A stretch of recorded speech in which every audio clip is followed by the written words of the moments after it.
안녕하세요. 오늘도 사연살롱을 찾아주셔서 감사합니다. 올해로 40대 중반에 접어든 중년 여성이에요. 저는 남편과 함께 옛날 통닭집을 운영하고 있어요. 굴곡지고 위기도 많은 삶이었지만 지금은 어느 정도 안정된 생활을 유지하고 있어요. 제가 이렇게 사연을 보내게 된 건 제 인생에 위기가 닥친 순간에 다가온 뜻밖의 인연을 소개하기 위해서예요. 벌써 10년이 훌쩍 넘은 일이네요. 넉넉지 못한 가정에서 자란 저희 부부는 맞벌이를 하며 단칸방에서 신혼생활을 시작했어요. 남편은 작은 회사의 영업직 직원이었고 저는 식당을 전전하며 주방 홀 서빙으로 생계를 꾸려 나갔어요. 그러던 어느 날 늘 씩씩하던 남편의 지친 모습을 보게 되었죠. 회사 일 때문이었어요. 남편이 고생해서 따낸 계약을 사장의 처조카인 낙하산 후배가 홀랑 뺏어가 버렸다고 하더라고요. 참는 것도 하루 이틀이지 성과를 도둑질 당하는 일이 매번 반복되자 남편은 의욕을 완전히 상실한 상태였어요. 사직서를 안주머니에 품고 살면서도 저를 위해 억지로 참고 버티는 남편이 너무 안쓰럽고 짠하더라고요. 그래서 남편을 위해 제가 먼저 나섰죠. 그렇게 힘들면 사표 써. 아무렴 삿입에 거미줄 치겠어. 이번에도 남편은 선뜻 사표를 쓰겠다는 대답을 하지 못했어요. 그래서 제가 쐐기를 박았죠. 당신 지금까지 열심히 살았잖아. 앞으로도 열심히 살 거고. 그런데도 몰라주는 회사라면 그만두는 게 나아. 제 말에 갈등하던 남편은 결국 다음 날 회사에 사직서를 냈어요. 저희 부부는 남편의 퇴직금과 제가 모아둔 돈을 합해 조촐한 옛날 통닭집을 오픈하기로 했어요. 그런데 세상에 뭐 하나 만만한 게 없더라고요. 저희 부부가 가진 돈으로는 목 좋은 상가는커녕 장사를 할 작은 점포조차 구하기 어려웠죠. 고민 끝에 단칸방 보증금까지 빼서 전통시장 구석에 자리 한 칸을 얻었어요. 다행히 가게에 골방이 하나 딸려 있어서 저희 부부는 그 골방에서 생활을 할 수 있었어요. 그 후로도 우리 부부에게는 한동안 힘겨운 시간이 이어졌어요. 시장 상인들의 텃세는 만만치 않았고 생전 처음 시작한 옛날 통닭은 좀처럼 제맛이 나지 않았거든요. 남편은 직장 생활의 실패를 되풀이하지 않기 위해 죽어라 노력했어요. 저 역시 그런 남편을 도와 가게를 살려보려고 최선을 다했고요. 가게가 잘 안 되면 남편은 자책을 할 게 뻔했고 그렇게 되면 그때는 정말 다시 일어서기 힘들 것 같았거든요. 다행히 시간이 지나자 상인들의 텃세는 차츰 줄어들었고 통닭 맛도 꽤 인정을 받기 시작했어요. 그리고 노력 끝에 저희 부부의 옛날 통닭집은 서서히 자리를 잡아갔죠. 어느덧 동네 분들의 사랑방이 되었고 입소문이 퍼지면서 매출도 점점 늘어갔어요. 시장 안에는 저희 가게에서 튀겨내는 통닭 냄새로 가득 차게 되었고요. 생선 냄새 할머니가 시장의 모습을 드러내기 시작한 건 우리 통닭이 완전히 자리를 잡던 무렵이었어요. 몸에서 썩은 생선 냄새가 진동을 해서 그런 별명이 붙은 할머니였죠. 할머니도 그걸 아시는지 늘 불안한 눈빛으로 두리번거리면서 사람들을 피해 일부러 먼 길로 돌아서 다녔어요. 저는 근처 상인으로부터 그 할머니에 대한 얘기를 들을 수 있었어요. 무슨 증후군이라고 그러던데? 병에 걸려서 그런 냄새가 난다더라고. 그 얘기를 듣는 내내 친정엄마의 모습이 떠올랐어요. 엄마는 얼굴에 큰 화상 자국이 있었어요. 그래서 늘 사람들의 시선을 받아야 했고 스스로 사람들을 피해서 다니셨죠. 그런 엄마의 모습을 보고 자란 저로서는 할머니의 일이 남일 같지 않았어요. 그러던 어느 날이었죠. 그날도 시장 안은 저희 가게에서 통닭 튀기는 냄새로 가득했어요. 그때 생선 냄새 할머니가 사람들 눈치를 보며 시장에 나타난 거예요. 그리고 저희 통닭집 문을 두드리셨어요. 그때까지 한 번도 그 할머니를 가까이서 만나본 적이 없던 저는 가게 문을 벌컥 열었고 그 순간 가게 안으로 할머니의 냄새가 순식간에 쏟아져 들어왔어요. 그 바람에 가게 안에서 낮술을 드시던 단골 손님들의 얼굴이 일그러졌고 밥맛 떨어진다는 불평이 들려왔죠. 그런 분위기가 불편하셨는지 할머니는 도망치듯 가게 문에서 멀찍이 떨어진 채 주문을 하셨어요. 튀겨만 주면 가지고 얼른 사라져 줄게. 돈은 있으니 걱정 말고. 나 거지 아니야. 얼마나 통닭이 잡수고 싶으셨으면 사람들의 시선에도 불구하고 저희 가게를 찾아와 주셨을까요? 그 애틋한 마음을 한눈에 알아차린 저는 잠시 고민에 빠졌어요. 할머니 특유의 역한 냄새 때문이었죠. 하지만 할머니 때문에 영업에 지장이 생길까 하는 걱정이 아니라 지금 계신 손님들 때문에 할머니가 불쾌하시지는 않을까 하는 고민이었어요. 어떻게 하면 할머니께서 편하게 앉아서 드실 수 있을지 고민이 되었어요. 그리고 저는 곧 답을 찾을 수 있었죠. 가게 안쪽에 저희 살림방이 있어요. 혹시 불편하지 않으시다면 그쪽으로 모셔도 될까요? 불편하기는요. 내 처지에 자리를 내어준다면야 감지덕지지. 할머니는 무척 정중하고 교양 넘치는 분이셨어요. 저는 곧장 할머니를 저희 살림방으로 모시고 들어갔죠. 그러고는 그동안 할머니를 안쓰럽게 보았던 걸 사과드리기 위해 정성스레 통닭을 튀겨서 대접했어요. 정확히 말하자면 대접은 아니었죠. 그냥 대접하겠다는데도 할머니께서는 한사코 통닭값을 치르셨거든요. 할머니는 고작 2조각 정도를 드시고는 거의 그대로 남기셨어요. 그리고는 많이 남긴 게 미안하셨던지 도리어 저에게 사과를 하셨죠. 미안해요. 통닭은 아주 맛나는데 내가 나이가 많아서 많이 먹지를 못해. 그리고는 이내 가게를 나가셨어요. 그 모습을 보니 괜히 죄송하더라고요. 그래서 뒤늦게 달려나가 할머니 손을 꼭 잡으며 말씀드렸어요. 부담 갖지 마시고 통닭 드시고 싶을 때 언제든 오세요. 일 없어요. 늙은이가 들락거려봤자 새댁네 장사하는데 방해받게 더 되나. 그런 말씀이 어딨어요. 저희한테는 다 똑같은 손님인걸요. 생선냄새 할머니께서는 부정인지 긍정인지 알 수 없는 미소를 지으시고는 이내 자리를 뜨셨어요. 그리고 며칠 뒤 할머니는 다시 저희 가게를 찾아주셨어요. 처음 오셨던 그날처럼 밖에서 서성이고 계시길래 제가 가게 문을 열어드렸어요. 미안해요. 늙음하게 입맛이 돌아왔는가? 또 이렇게 왔네요. 저희 부부는 생선냄새 할머니를 저희 살림방으로 모셨어요. 그날 이후 할머니는 종종 저희 가게에 들르셔서 통닭 몇 조각으로 끼니를 해결하곤 하셨죠. 저희 가게에서 드시는 게 할머니께서 하시는 식사의 전부라는 걸 눈치챈 저는 남은 통닭을 포장해 드리고 싶었어요. 할머니께서 식사를 거르시지 않도록요. 하지만 할머니께서는 함께 나눌 가족이 없다시며 매번 거절을 하시더라고요. 생선냄새 할머니의 처지가 참 딱했지만 저와 남편은 내색을 하지 않았어요. 혹시라도 할머니께서 마음이 상하지 않으실까 걱정이 돼서요. 시간은 흘러 할머니께서 저희 가게를 찾으신 지 수년이 지난 명절 연휴였어요. 할머니, 명절 음식 좀 싸드릴게요. 내일 모레가 추석이잖아요. 고맙지만 마음만 받을게요. 가져가서 나눌 식구도 없고 내가 그런 걸 받기가 미안해서 그래요. 이거 그냥 드리는 거 아니에요. 잡숫고 제 부탁 하나만 들어주세요. 늙은이가 해줄 일이 뭐가 있다고. 다름이 아니라 음식이 제대로 됐는지 조언을 좀 부탁드릴게요. 친정엄마가 일찍 돌아가셔서 제가 명절 음식 만드는 걸 배우지 못했거든요. 너무 티나는 핑계였을까요? 할머니는 잠시 고민하는 눈치였어요.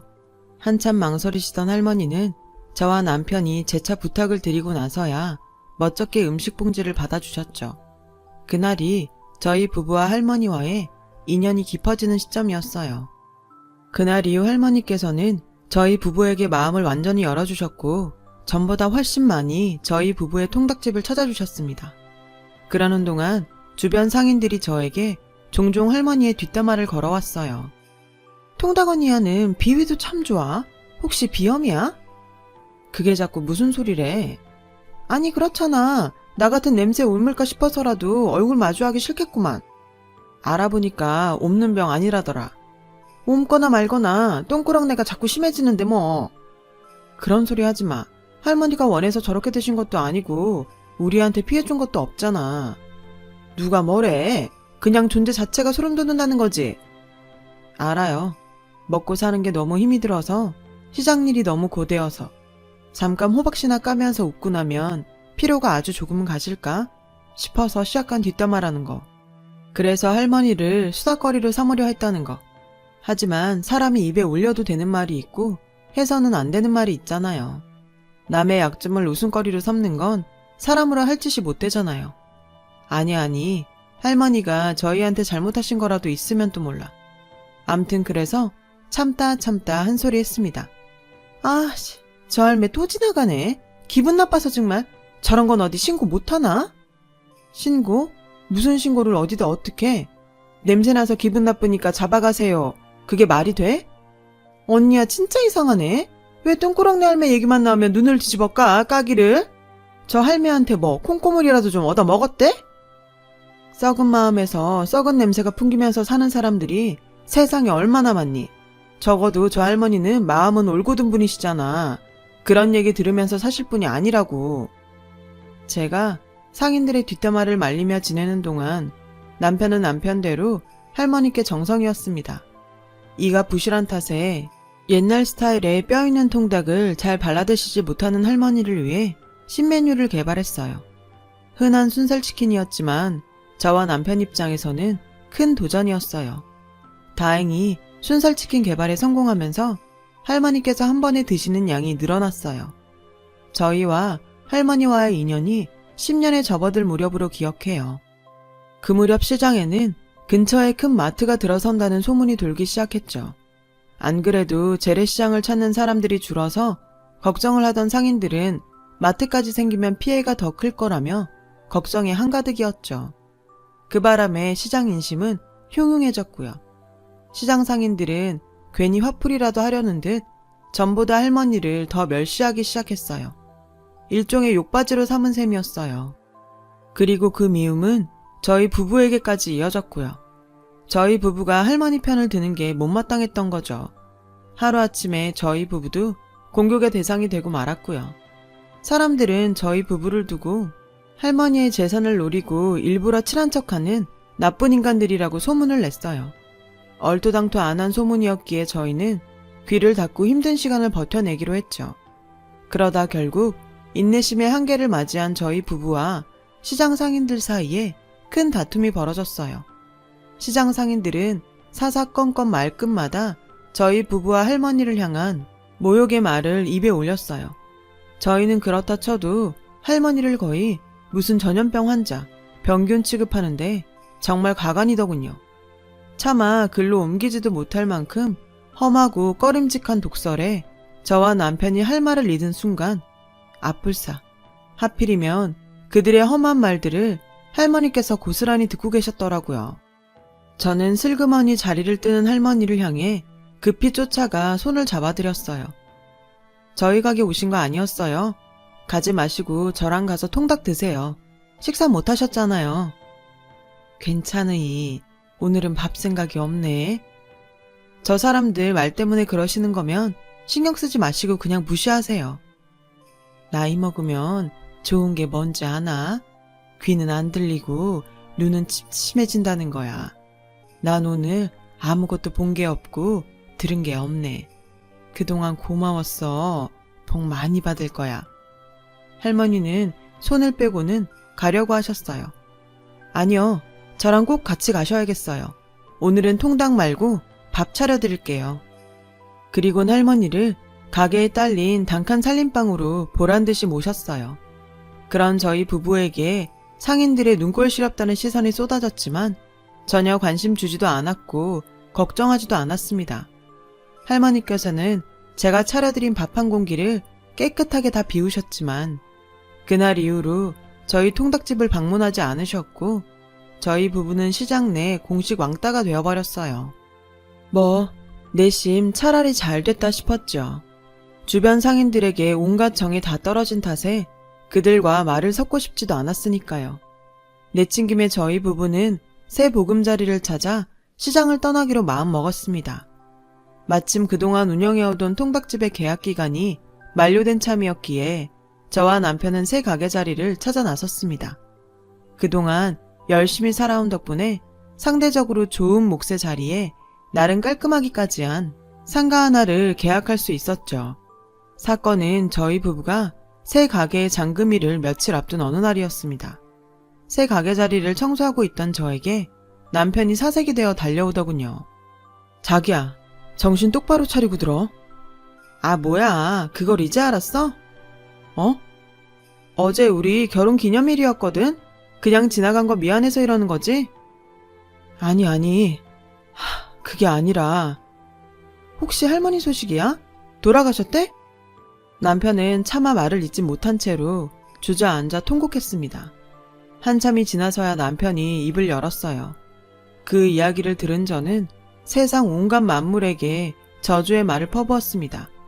아무래도 제가 전생에 커다란 불장난을 쳐서 많은 사람들을 고통 속으로 몰아넣기라도 했던 모양이죠. 그 벌을 대를 이어서 주기라도 하는 거랍니까? 저희 친정어머님께서도 화재 사건으로 남편을 잃고 평생의 족사가 된 얼굴 화상 자국을 얻으셨죠. 저도 마찬가지 신세가 되었습니다. 제가 잠시 자리를 비운 사이 저희 시장에 대형 화재가 났더군요. 시장 통닭집을 처분한 자금으로 새 가게에 잔금을 치러야 하는데 그 통닭집이 전소되어 버렸습니다. 순식간에 모든 것을 잃은 저와 남편은 화재 보험금에 마지막 희망을 걸었어요. 하지만 보험금마저도 제대로 받지를 못할 상황이었어요. 건축 관련 법이 개정되면서 저희 시장 통닭집의 거의 대부분이 무허가 건물이 되어 있더군요. 보상을 받을 수 있는 부분은 저희 부부가 생활하던 단칸 산림방 구역이 전부였어요. 새 가게에 잔금을 치르기에는 턱없이 부족한 금액이었어요. 저희 부부는 새 가게에 잔금을 치르기 위해 갖은 방법을 찾아보았지만 잔금일이 코앞이던 탓에 모두 실패하고 말았죠. 결국 저희 부부는 새 가게의 계약금까지 날려버린 채로 거리에 나앉는 신세가 되어버렸어요. 그리고 며칠을 넋을 놓은 사람처럼 두문불출하던 남편이 돌아와 던진 한마디에 저의 가슴이 미어졌습니다. 고향 후배들 통해서 뱃일 하나 잡아놨어. 뱃일? 갑자기 무슨 뱃일? 얼마나 다행이냐? 원양어선까지는 아니어서. 다행이라니? 무슨 말이 그래? 원양어선이고 아니고를 떠나서 뱃일이 얼마나 위험한 건데. 그렇다고 사지 멀쩡한 장정이 놀고만 있을 수는 없잖아. 공사판보다 훨씬 짭짤하기도 하고. 남편은 걱정하는 저에게 마치 어린아이 달래는 아버지처럼 웃어주었습니다. 정신을 차려보니 제가 먼 길 떠나는 남편을 배웅하고 있었어요. 가지 말라는 이야기가 목까지 차올랐지만 차마 입이 떨어지지 않더라고요. 뱃일이라는 것이 무척 위험한 것임을 잘 알고 있었지만 당시에는 남편의 뜻에 따라주는 것밖에 저희 부부가 생계를 이어나갈 방법이 떠오르질 않았으니까요. 제가 마음을 다잡은 건 남편의 공허한 빈자리를 느낀 다음에서였습니다. 방 한 칸은 내 손으로 직접 마련하자. 남편이 돌아왔을 때 편히 쉴 수 있도록. 그렇게 다짐한 저는 식당 일자리를 찾아 동네를 배회했습니다. 하지만 시장 상인들이 동네방네 저에 대한 안 좋은 소문을 퍼뜨려 놓았던 탓에 일자리는 주어지지 않았고 좌절한 저는 무슨 생각이었는지 잿더미가 된 시장 통닭집에 주저앉아 홀로 술잔을 기울이고 있었어요. 그때 멀리서부터 정겹고 반가운 냄새가 풍겨왔습니다. 한동안 모습을 보이지 않던 할머니였죠. 이제야 만나게 되는구만. 난 멀리 북망산이라도 떠나버렸나 했구만은. 혹시 저 기다리셨어요?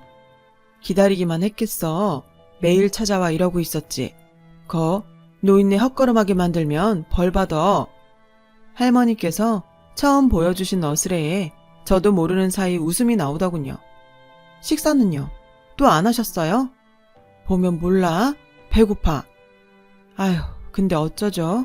제가 지금 식사를 대접할 상황이 아닌데. 왜? 주방이 없어가지고? 네, 아무래도 그렇겠죠. 그러자 할머니께서는 대뜸 저의 손을 붙잡아 어디론가 끌고 가셨어요. 얼떨결에 도착한 그곳은 반 정도 지어진 큰 마트 공사 현장이었죠. 여기는 왜... 내가 늙음하게 입맛이 자꾸 돌아가지고선 새댁네 닭맛이 자꾸 눈에 밟히는 거라. 할머니도 참. 여기서 장사해. 네? 여기 다 지어지면 자리 하나 내어줬구마. 알고 보니 할머니께서는 새로 지어지고 있는 큰 마트의 건물주 되시더라고요. 대기업 마트까지는 아니었지만 건실한 지역 체인 마트에 입주가 예정된 건물이었습니다. 제가 난처한 마음에 차마 대답하지 못하고 망설이고만 있는데 할머니께서 저의 마음을 돌려주셨죠. 이것마저도 안 받아주면 섭섭해서 못 살지. 그간 패키친 값 치른다 셈치고 자리 잡어. 에이 할머니, 패키친 거 없으세요 정말. 그리고 제가 받기엔 이건 너무 크잖아요. 누가 공짜로 준다든? 그럼 더 어렵죠. 제 사정 뻔히 아시면서. 벌어서 갚어. 다 갚을 때까정 허튼 생각일랑 절대 하지 말고 열심히 일해. 바쁘게 살다 보면 아픔일랑 다 잊어지겠지. 무슨 말씀이신지 너무 잘 알겠더군요. 할머니께서는 잿더미 속에서 술잔을 기울이던 저에게서 위험한 기운을 느끼셨나 봐요. 그래서 사실상 받으실 생각조차 없는 빚핑계로 저의 마음을 다잡아주려 당신 곁에 두려고 하셨던 것이었어요. 그 마음을 전해받은 저는 더 이상 거절할 수 없었습니다. 감사합니다. 정말 너무너무 감사해요. 제가 평생 두고두고 꼭 다 갚아드릴 테니까 그때까지 건강하게만 살아주세요. 그날 밤 홀가분한 마음으로 옛날 통닭집의 잿더미를 정리하고 있던 저에게 시장 상인들이 들이닥쳤습니다. 딱 보니 저와 할머니의 소식을 접한 눈치더라고요. 아니나 다를까 상인들은 자신들도 삶의 터전을 잃기는 마찬가지라면서 할머니에게 연주를 놓아달라며 애원하더군요. 더 듣고 있을 필요는 없었죠. 새 건물에 들어가기에는 당신들한테서 나는 냄새가 너무 심하죠. 썩은 마음에서 풍기는 썩은 시궁창 냄새. 마트에 입점해봤자 냄새가 너무 고약하다고 금방 쫓겨나지 않을까요? 그러자 본인들도 본인들의 잘못을 알고는 있었던 모양인지 상인들 모두 찍소리 못하고 걸음을 돌리더라고요. 저는 그동안 쉬면서 몸과 마음을 추스렀어요. 얼마 뒤 남편이 배에서 무사히 내려 돌아왔고 저희 부부는 완공된 마트에 입점해 지금은 새 옛날 통닭집을 운영하면서 지내고 있어요. 할머니께서는 저희 가게에 걸음을 하지 않으세요. 대신 저희가 먼저 찾아뵙죠. 주기적으로 찾아뵈어 불편한 점은 없는지 살피고 끼니를 거르시지 않도록 챙겨드립니다. 물론 월세도 밀리는 법 없이 꼬박꼬박 드리고요. 최근에는 할머니 댁으로 배달을 자주 다니게 되었어요. 할머니께서 말씀하시길 뭐니뭐니 해도 저희 부부의 닭맛이 최고라나요? 그렇게 저희 부부는 안정된 지금에 이르렀습니다. 할머니의 배경을 알지도 못했고 어떤 보답을 바라고 한 일도 절대로 아니었어요. 다만 사람을 사람으로 사람답게 대했을 뿐이죠. 사람은 누구 하나 가릴 것 없이 모두가 소중한 존재니까요. 요즘은 더 고생하셨던 엄마 생각도 많이 나고 내일은 장사 마치고 할머니 댁에 들렀다 와야겠어요. 살다 보니 이런 일도 있네요. 긴 이야기 들어주셔서 고맙습니다. 어려운 시기 따뜻한 마음으로 희망찬 하루하루 보내셨으면 합니다. 여러분, 사연 댓글에 응원과 현명한 조언 부탁드려요. 좋아요와 구독은 저에게 큰 힘이 됩니다. 오늘도 좋은 일 가득하세요.